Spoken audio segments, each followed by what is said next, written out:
Hare Krishna, Radhe Radhe. Welcome to my channel Radha Krishna के अनुभव। मैं आपकी पूजा आपका स्वागत करती हूँ। आप सब कैसे हो? आशा है आप सब अच्छे ही हो। भगवान श्री कृष्ण, उनको परमेश्वर बोला जाता है और परमेश्वर सिर्फ वही है।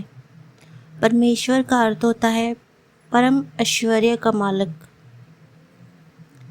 मैं कुछ ऐसी बातें बताऊंगी जिससे आपको समझ में आएगा कि श्री कृष्ण कौन है। आप लोगों ने आज तक कभी नहीं देखा होगा कि श्री कृष्ण की मूर्ति कहीं फुटपाथ पे, कहीं सड़क के किनारे पड़ी है और वहाँ कोई आ जा नहीं रहा, क्योंकि वो परम ऐश्वर्य के मालिक हैं। श्री कृष्ण जहाँ होते हैं वहाँ ऐश्वर्य अपने आप आ जाता है। श्री कृष्ण जहाँ होते हैं वहाँ कभी भी किसी चीज़ की कमी नहीं रहती, क्योंकि वो परमेश्वर हैं। श्री कृष्ण जहाँ होते हैं वहाँ सुकून, प्रेम, शांति स्वयं आ जाता है।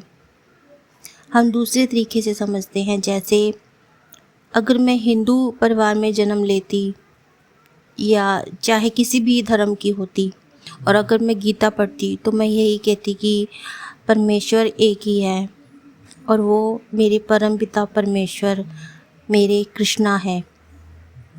इस दुनिया में बहुत से संत, फ़कीर, पैगंबर, बहुत से लोग आए जो धर्म के मार्ग पे लेके गए। उन सब ने एक ही बात कही। किसी ने फरमाया, किसी ने कहा कि ऐसा हुआ।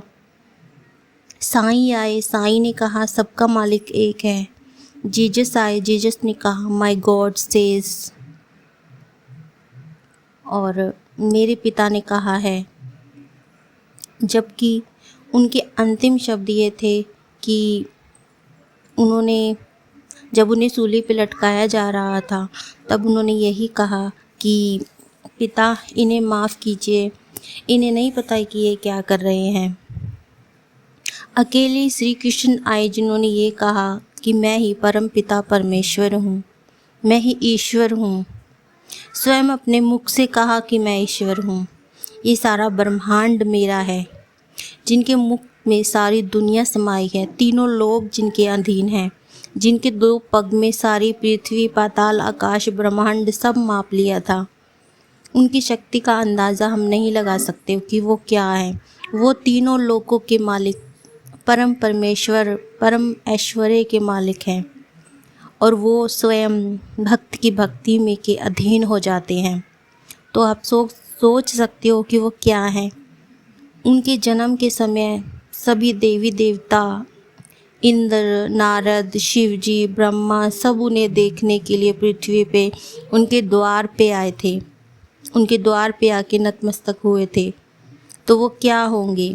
वो है मेरे श्री कृष्ण, जिनके बारे में बताने के लिए शब्द कम पड़ जाते हैं। किसी में इतनी क्षमता ही नहीं है कि वो बता पाए उनकी महिमा के बारे में। आप श्री कृष्ण को किस भाव में देखते हो, किस भाव में समझते हो, ज़रूर बताना।